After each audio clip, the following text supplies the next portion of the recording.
ચાલો good morning. Chapter number 4 રાસાયણિક ગતિકી એમાં લેક્ચર નંબર 7 પૂરા કર્યા। લેક્ચર નંબર 8 તો આપણે છેલ્લા લેક્ચરમાં વેગ અચળાંક અને તાપમાન વચ્ચેનું સૂત્ર તારવેલું। હવે એ સૂત્ર ઉપરનો અગત્યનો કોયડો છે, બરોબર ધ્યાન આપજો। આઈએમપી કોયડો છે, કોયડા નંબર 9 તો કે એક પ્રક્રિયાનો વેગ અચળાંક 500 કેલ્વિન તાપમાન અને 700 કેલ્વિન તાપમાને અનુક્રમે 0.02 સેકન્ડ ઇન્વર્સ અને 0.07 સેકન્ડ ઇન્વર્સ છે, તો સક્રિયકરણ ઊર્જા EA અને આર્હેનિયસ અચળાંક A બે વસ્તુ ગણવાની છે। તો પહેલા જોઈએ વેગ અચળાંક K1 કહીએ તો એ થશે 0.02, તેનું તાપમાન T1 500 કેલ્વિન। બીજો વેગ અચળાંક K2 છે 0.07, ત્યારનું તાપમાન છે 700 કેલ્વિન। તો આપણે આ સીધું સૂત્ર મૂકી દેવાય, log K2/K1 બરાબર EA/2.303R into 1/T1 minus 1/T2। આ છેલ્લું સૂત્ર આપણે તારવેલું એ સૂત્ર મૂકી દેવું। K1 K2 છે, T1 T2 છે, તો એ મળી જાય તો કિંમત મૂકી દો log K2 0.07 ભાગ્યા log K1 0.02। એ શોધવાના છે 2.303। R નો મૂલ્ય હું જૂલમાં મૂકું છું 8.314 જૂલમાં। R જૂલમાં મૂકો તો સક્રિયકરણ ઊર્જા જૂલમાં જ આવે। 1 પહેલું તાપમાન 500 માઈનસ બીજું તાપમાન 700। તો હવે શું કરવાનું, આનો ભાગાકાર કરવાનો, ભાગાકાર કરીને એનો લોગ જોવાનો છે। તો આ થઈ ગયું log 7/2 EA 2.303 ગુણ્યા 8.314। 500 ને 700 નો લસા લઈ લો, અહીંયા 700 માઈનસ 500 એટલે કેટલા વધ્યા 200 છેદમાં 500 ગુણ્યા 700। બસ હવે આની આપણે ગણતરી કરવાની છે। તો 7/2 એ 2.303 આ બધાનો હિસાબ કરવાનો છે। એનો હિસાબ કરશું એટલે આપણને સક્રિયકરણ ઊર્જા મળી જશે। તો log 7/2 એટલે 0.544 ભાગાકાર કરીને log જોઈ લીધો 0.544। સક્રિયકરણ ઊર્જા એ શોધવાની, તો એ 0.5 આનો ગુણ્યા એનો આપણે કેલ્સીટી હિસાબ કરી લેવાનો 200 ભાગ્યા 500 એને ભાગ્યા 700 એને ભાગ્યા 2.303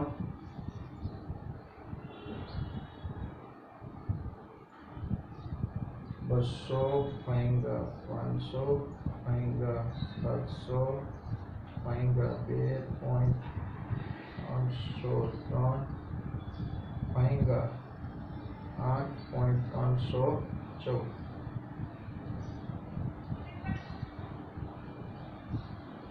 જીરો 0.4029 આ ગુણાકાર આવે, આને ગુણી દેવાનો 0.4029 તો 0.544 ભાગ્યા 0.12340 29 ભાઈ 18390 કેટલું હશે 18390। તો આમાં ચોકડીમાં જે જવાબ આપ્યો છે 18 મૂકી દઉં છું ડાયરેક્ટ।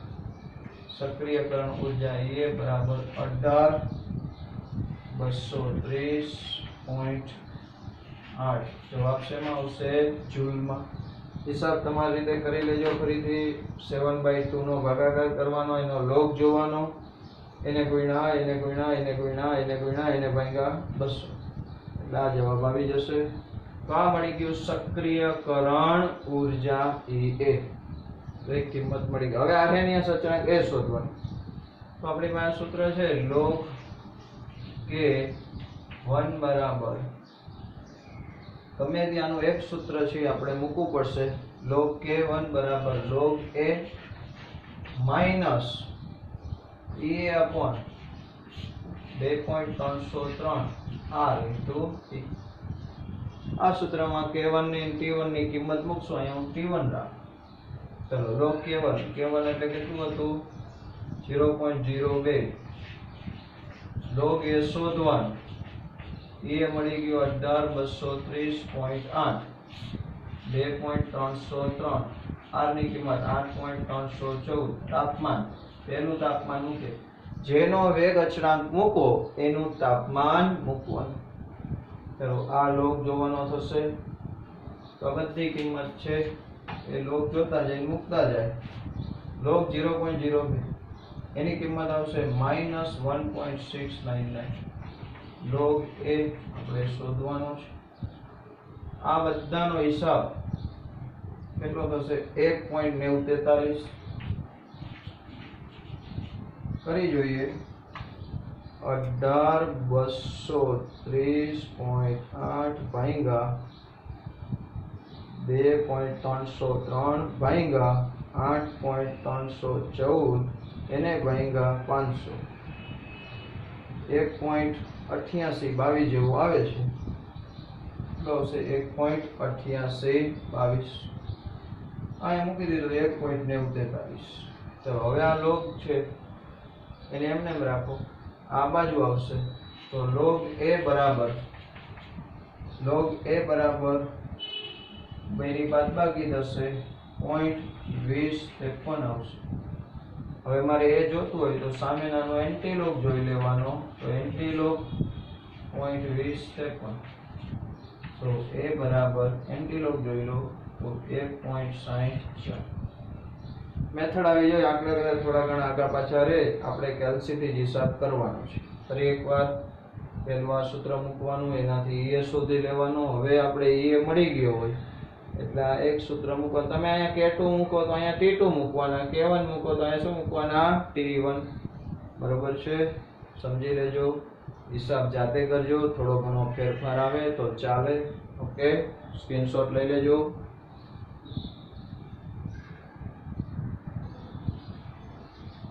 ચાલો, કોયડો 4.10. રકમ આખી આવી છે કે ઇથાઇલ આયોડાઇનના વિઘટનની પ્રક્રિયા પ્રથમ ક્રમની છે. આ પ્રક્રિયા છે એનો ક્રમ કયો છે? પ્રથમ ક્રમ. તો કહેતો છે 600 કેલ્વિન તાપમાને. ચલો ડેટા લખતા જાય. પહેલું તાપમાન T1 કેટલું છે? 600 કેલ્વિન. ત્યારે વેગ અચળાંક K1 છે 1.6 ગુણ્યા 10⁻⁵ સેકન્ડ ઇન્વર્સ છે. અને આ પ્રક્રિયાની સક્રિયકરણ ઊર્જા E આપી દીધી છે 209 કિલોજૂલ પર મોલ. તો આને હું જૂલમાં ફેરવી નાખું તો 1000 ગુણી નાખું તો 20,90,00 થઈ ગયું. આ શેમાં આવી ગયું? જૂલમાં. 1000 ગુણી નાખ્યું છે. તો બીજું તાપમાન T2 છે 700 કેલ્વિન હોય તો વેગ અચળાંક K2 શોધવાનો છે. બહુ મજાનો દાખલો છે, સમજો. તો આપણે સૂત્ર મૂકી દેશું. log K2 upon K1 બરાબર EA upon 2.303 R into 1/T1 minus 1/T2. આમાં કિંમત મૂકવાની છે. ચલો log અત્યારે હું K2 upon K1 એમનેમ રાખું છું. એ સક્રિયકરણ ઊર્જા મૂકી દઉં છું. જૂલમાં મૂકું છું 209 1000 ગુણી નાખ્યું છેદમાં 2.303. R ની કિંમત જૂલમાં જ મૂકવાની 8.314. જો તમે આ કિલો જૂલમાં મૂકો તો આને કિલો જૂલમાં મૂકવું પડે. એટલે આપણે દર વખતે એક સરખો જ રાખશું. આને જૂલમાં રાખશું ને એ ગમે એકમમાં હોય જૂલમાં ફેરવી નાખશું. પહેલું તાપમાન 600, બીજું તાપમાન 700. આનું થોડુંક સાદું રૂપ આપી દઈએ તો log k2 upon k1 20 90 00 0 વધારે થઈ ગયા 200 2.303 8.314 આનો લસા લઈ લો 700 minus 600 એટલે 100 ભાગ્યા 600 ગુણ્યા 700 હવે આટલાનો ભાગાકાર ગુણાકાર કરીને હિસાબ કરી લો તો log k2 upon k1 આનો બધાનો હિસાબ આવશે 2.599 હવે મારે આ log કાઢું તો સામેવાળાનો એન્ટી log જોઈ લો તો k2 upon k1 બરાબર એન્ટી log 2.599 એન્ટી log જોઈ લો 2.599 નો એન્ટી log જોઈ લેવાનો તો એ આવશે 397.2 એન્ટી log જોવાઈ ગયો હવે આપણી પાસે k1 ની કિંમત છે અહીંયા મૂકી દઉં તો k2 ના છેદમાં k1 એટલે 1.6 ગુણ્યા 10 ની -5 સામે 397.2 ક્રોસ ગુણાકાર કરી નાખો અને ગુણ્યા કરો બેનો ગુણાકાર કરો તમારો જવાબ આવી જશે 635.52 ગુણ્યા 10 ની -5 એક આંકડા પછી પોઈન્ટ લઈ જાઓ તો 6.535 ગુણ્યા 10 ની -3 એકમ કયો રહેવાનો પ્રથમ ક્રમની પ્રક્રિયા છે એટલે એકમ કયો રહેશે સેકન્ડ ઇન્વર્સ ફરી એકવાર સિમ્પલ આ સૂત્રનો ઉપયોગ કરવાનો છે ડાયરેક્ટ આ બધાની કિંમત આપેલી છે મૂકી દેવાની આટલાનો હિસાબ કરવાનો હિસાબ થઈ જાય એટલે પહેલા આપણે આ કિંમત મૂકતા પહેલા આ log કાઢી નાખી તો આનો એન્ટી log જોઈ લીધો હવે આમાં k1 ની કિંમત મૂકી દો ક્રોસ ગુણાકાર કરીને તો શું મળી જાય k2 બહુ સિમ્પલ દાખલો છે બરાબર ચલો જોઈ લો સ્ક્રીનશોટ લઈ લો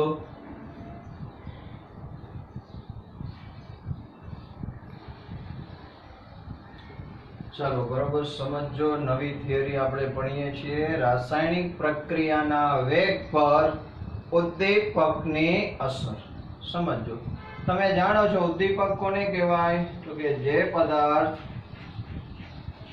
રાસાયણિક પ્રક્રિયામાં વપરાતો નથી પરંતુ પ્રક્રિયાના વેગમાં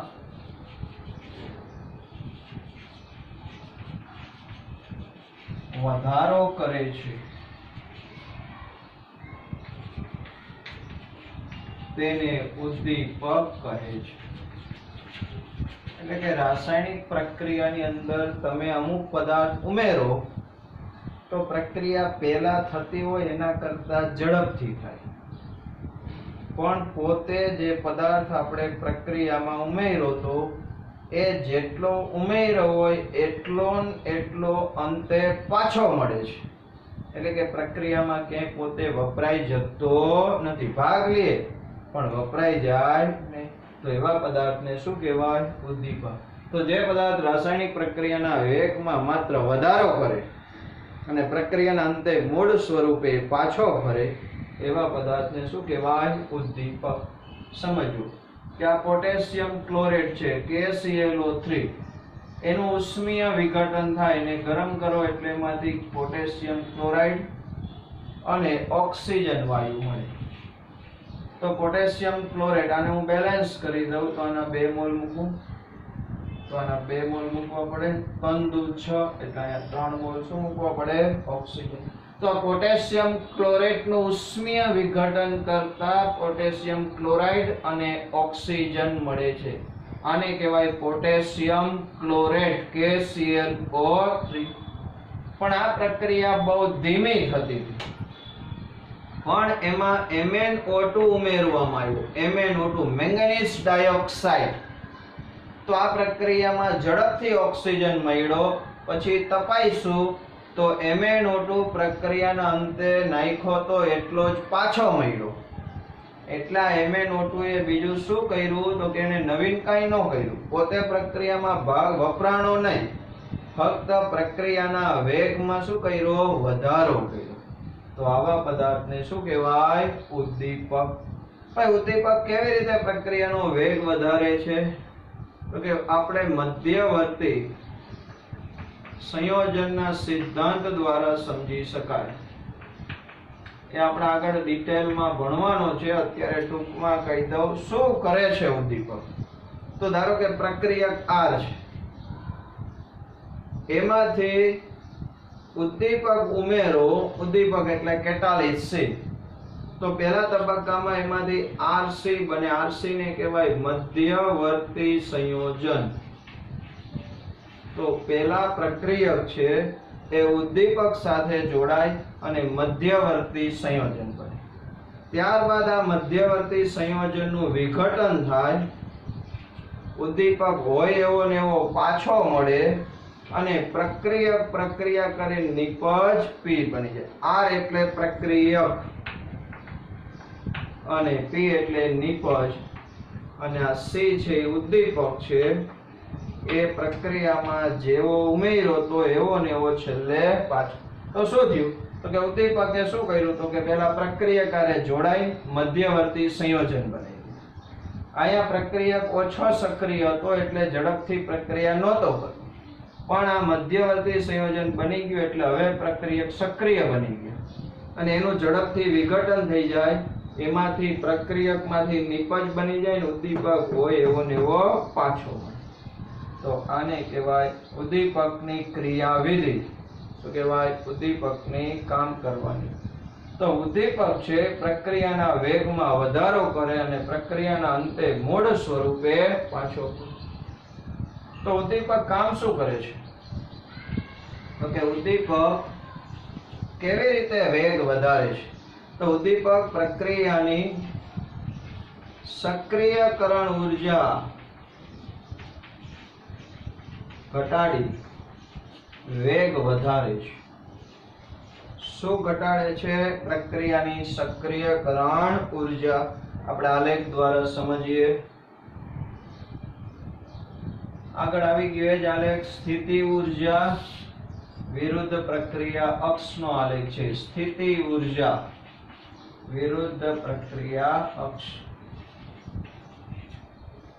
ધારો કે ઉદ્દીપક વગર પ્રક્રિયા થાય છે. કોના વગર? ઉદ્દીપક વગર. તો આ પ્રક્રિયકો છે એની સ્થિતિ ઉર્જા વધારતા વધારતા વધારતા શું બન્યું? સક્રિયકૃત સંકીર્ણ બન્યું અને ત્યારબાદ એમાંથી નિપજ બની અને છૂટા પડે છે. તો અહીંયા પ્રક્રિયક R છે, અહીંયા નિપજ P બની જાય છે અને અહીંયા બને એને આપણે શું કહેતા હતા? મધ્યવર્તી સંયોજન, ઇન્ટરમીડિયેટ I. તો આ ઉદ્દીપક વગર થતી પ્રક્રિયા છે. આ લેખ છે અનુદ્દીપિત લખું છું. અનુદ્દીપિત એટલે ઉદ્દીપક વગર થતી પ્રક્રિયા છે. તો આ પ્રક્રિયાની સક્રિયકરણ ઉર્જા તપાસો. તો આને કહેવાય ઉદ્દીપક વગર થતી પ્રક્રિયાની સક્રિયકરણ ઉર્જા. એ પુરોગામી R એટલે પ્રક્રિયકમાંથી નિપજ બનવાની પ્રક્રિયાની સક્રિયકરણ ઉર્જા. અને અહીંથી આમ જોવો તો અહીંથી આટલી ઉર્જા છે એને આપણે EA' કહેતા હતા. પ્રતિગામી પ્રક્રિયાની સક્રિયકરણ ઉર્જા એટલે નિપજમાંથી ફરી પાછો પ્રક્રિયક બનવું હોય તો આટલી સક્રિયકરણ ઉર્જા જોઈએ. આ ઉદ્દીપક વગર થતી પ્રક્રિયા છે. પણ જો હવે આની અંદર ઉદ્દીપક ઉમેરી દઈએ તો આલેખ આવો બની જાય છે.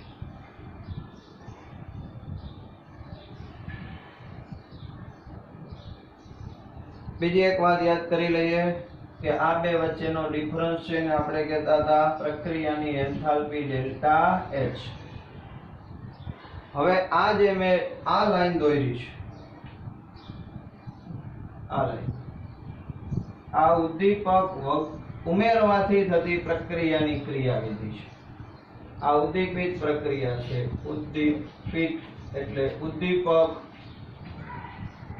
ઉમેરવાથી થતી પ્રક્રિયા ઉદ્દીપિત. તો શું થયું જોજો. તો તો કે આ જે ડાળીઓ હતો ઊંચાઈ હતી એ ઘટી ગઈ. હવે પ્રક્રિયાની સક્રિયકરણ ઉર્જા આટલી થઈ ગઈ, જો અહીંથી આટલી. પુરોગામી પ્રક્રિયાની સક્રિયકરણ ઉર્જા ઘટી, સામે પ્રતિગામીની ઘટી, બેયની ઉર્જા ઘટી ગઈ. તો પહેલા જે આખું અહીંથી આમ થઈ પછી નિપજ બનતી હતી, તો હવે તો કે જો ઉદ્દીપક ઉમેરો તો સક્રિયકરણ ઉર્જા આટલી હતી ઘટીને આટલી થઈ ગઈ. તો પ્રતિગામી પ્રક્રિયાની સક્રિયકરણ ઉર્જા ઘટી, બે દિશાની સક્રિયકરણ ઉર્જા તો ઘટે જ છે. બરોબર સમજો કે અહીંથી આ એક પર્વતનું ઉદાહરણ લઉં કે ધારો કે વિદ્યાર્થીઓ છે ને પર્વત ઓળંગવાની હરીફાઈ રાખી, અને જે વિદ્યાર્થીઓ સક્ષમ છે એ ઊંચો પર્વત હોય તોય ઓળંગી જાય છે, પણ ઊંચો પર્વત ઓળંગવા માટે એને વધારે સમય લાગશે. હવે એની જગ્યાએ જો શોર્ટકટ અપનાવે તો એ વિદ્યાર્થીઓ જે આટલું ચડી જતા હતી તો આટલું ચડી શકશે, પણ આ નાનો ડારિયો થઈ ગયો એટલે પહેલા કરતા ઓછા સમયમાં પર્વત ઓળંગી શકશે. એટલે જેટલા પ્રક્રિયક ઉદ્દીપક વગર નિપજ બનતા હતા એટલા જ ઉદ્દીપક નાખવાથી નિપજ બનશે, પણ ફેર શું પડશે તો કે સક્રિયકરણ ઉર્જા ઓછી થઈ ગઈ એટલે ઝડપથી શું બની જશે? નિપજ. તો ઉદ્દીપક શું કરે છે તો કે પ્રક્રિયાની સક્રિયકરણ ઉર્જા ઘટાડી વેગ વધારે છે, અને બીજું પ્રક્રિયાની ક્રિયાવિધિ ને નવો માર્ગ ચીંધે છે, શોર્ટકટ બતાવે કે ઉદ્દીપક વગર સીધું પ્રક્રિયકમાંથી નિપજ બનતું હોય તો વાર લાગે, પણ નવી ક્રિયાવિધિ થાય, પહેલા મધ્યવર્તી બને પછી નિપજ બને, એટલે ક્રિયાવિધિ બદલાઈ જશે, પ્રક્રિયા કરવાની રીત બદલશે, એટલે એમ કહેવાય કે નવી ક્રિયાવિધિને માર્ગ ચીંધે. પણ ખાસ સમજો, ઉદ્દીપક પુરોગામી અને પ્રતિગામી એમ બંને દિશાની પ્રક્રિયાની સક્રિયકરણ ઉર્જા ઘટાડે છે.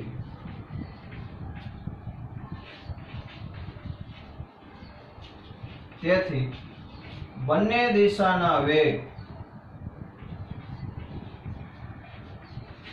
વધે છે. પુરોગામી પ્રક્રિયાનો વેગ વધશે, પ્રતિગામી પ્રક્રિયાનો વેગ વધશે, પણ બે દિશાના વેગ વધે, પણ પ્રક્રિયા ઝડપથી કેમ પૂરી થાય સમજો. પહેલા પ્રક્રિયકમાંથી નિપજ બનવાનો વેગ છે એ ધીમો, એટલે આમ ધીમે ધીમે પ્રક્રિયકમાંથી નિપજ બને, અને ધીમે ધીમે નિપજમાંથી પાછો શું બને? પ્રક્રિયા. પણ આ જ પ્રક્રિયા ઝડપથી થાય તો બે દિશાનો વેગ ઝડપથી થાય. ધારો કે એક વિદ્યાર્થી છે, હું તમને એક સાદું ઉદાહરણ આપું કે એક વિદ્યાર્થી છે અહીંયા ઊભો છે, એને અહીંયા પહોંચવાનું છે. વગર ઉદ્દીપકે કેવી રીતના પ્રક્રિયા થાય તો કે 5 પગલા આગળ ભરે, 2 પગલા પાછળ આવે, વળી 5 પગલા આગળ જાય, વળી 2 પગલા પાછળ આવે, વળી 5 પગલા આગળ જાય, 2 પગલા પાછળ, 5 આગળ, 2 પાછળ, 5 આગળ, 2 પાછળ, એટલે બે દિશાની પ્રક્રિયા થાય. પણ આ જ પ્રક્રિયા ધીમે થાય, હરવેગ દઈને 5 પગલા આગળ, હરવેગ દઈને 2 પાછળ, હરવેગ દઈને 5 આગળ, હરવેગ દઈને આમ પહોંચતા એને દાખલા તરીકે 20 મિનિટ લાગી. પણ હવે જો ઉદ્દીપક હોય તો શું થાય? આ જ પ્રક્રિયા આ જ રીતે થાય, પણ ઝડપી થાય. ફટ દઈને 5 આગળ, 2 પાછળ, 5 આગળ, 2 પાછળ, 5 આગળ, 2 પાછળ, 5 આગળ, 2 પાછળ, ફટ દઈને પહોંચી ગયો. તો ઉદ્દીપક વગર એ પ્રક્રિયા 20 મિનિટમાં પૂરી થાય, તેવી ઉદ્દીપક નાખી 2 મિનિટમાં પૂરી. તો બે દિશાની પ્રક્રિયાનો વેગમાં શું થાય છે? વધારો. બીજી મહત્વની વાત, તો બે દિશાની પ્રક્રિયાનો વેગ વધે છે, પણ ઉદ્દીપક ઉમેરવાથી પ્રક્રિયાની મુક્ત ઉર્જા ડેલ્ટા જી નું મૂલ્ય બદલાતું નથી. મુક્ત ઉર્જાનો ફેરફાર તો પ્રક્રિયામાં જેટલો હતો એટલો જ રહેવાનો છે. ભાઈ મુક્ત ઉર્જા બદલે તો આપણી પાસે સૂત્ર છે ડેલ્ટા G0 બરાબર -RT ln K. જો આ બદલે મુક્ત ઉર્જા તો સંતુલન અચળાંક બદલે, અને સંતુલન અચળાંક K બદલે તો નિપજનો જથ્થો બદલે. પણ અહીંયા મુક્ત ઉર્જાનો ફેરફાર બદલાતો નથી, એટલે કે બદલાતું નથી. તો ઉદ્દીપક ઉમેરવાથી સંતુલન અચળાંક અચળ રહે છે, તેથી નિપજનો જથ્થો બદલાતો નથી. બહુ અગત્યનું છે કે ઉદ્દીપક વગર ધારો કે 80% નિપજ બનતી હતી, ઉદ્દીપક ઉમેરો તો નિપજ તો 80% જ બનશે, પણ ફેર કેટલો પડે તો કે ઉદ્દીપક વગર એ નિપજ બનવામાં લાંબો સમય લાગતો તો, પણ ઉદ્દીપક ઉમેરો તો એટલી જ નિપજ વહેલી બની જાય, એટલે પ્રક્રિયાના વેગમાં શું થાય? વધારો. બીજી છેલ્લે એક વાત કરી દઉં કે કેટલાક પદાર્થ એવા છે જે પ્રક્રિયા વેગ ઘટાડે છે. શું ઘટે છે? પ્રક્રિયાનો વેગ ઘટાડે છે, એને કહેવાય નિરોધકો, ઇન્હિબિટર. કે કેટલાક એવા પદાર્થ છે કે જેને રાસાયણિક પ્રક્રિયામાં ઉમેરો તો ઉદ્દીપક જેમ વેગ વધારતો હતો, તો આ નવા પદાર્થ એવા છે કે એને પ્રક્રિયામાં ઉમેરો તો પ્રક્રિયાનો વેગ પહેલા હોય એના કરતા ઓછો કરે, એને શું કહેવાય? તો કે નિરોધકો. પણ એની આપણે અહીંયા ખાસ ચર્ચા કરવાની નથી. તો આટલું સમજાણું બરોબર? ફરી એકવાર, ઉદ્દીપકનું કામ શું? તો કે પ્રક્રિયાની સક્રિયકરણ ઉર્જા ઘટાડી વેગમાં શું કરે છે? વધારો કરે. પણ આ ખાસ યાદ રાખજો, ઉદ્દીપક ઉમેરવાથી ફક્ત વેગ જ વધે છે, નિપજનો જથ્થો બદલાતો નથી. કેમ નથી બદલાતો? તો કે મુક્ત ઉર્જાનું મૂલ્ય બદલાતું નથી. મુક્ત ઉર્જાનું મૂલ્ય બદલાતું નથી એટલે સંતુલન અચળાંક કે અચળ રહે છે, એટલે પહેલા જેટલો હોય એટલો જ રહેવાનો, અને કે બદલે તો જ નિપજનો જથ્થો બદલે. કારણ કે કે નું સૂત્ર શું છે? નિપજની સાંદ્રતા છેદમાં પ્રક્રિયકની. એ તો એમનેમ રહેવાનું, એટલે નિપજનો જથ્થો બદલાતો નથી. તો આ વાત થઈ પ્રક્રિયા વેગ ઉપર ઉદ્દીપકની અસર. 2 માર્કમાં પૂછાયેલી થિયરી છે, બરોબર જોઈ લેજો.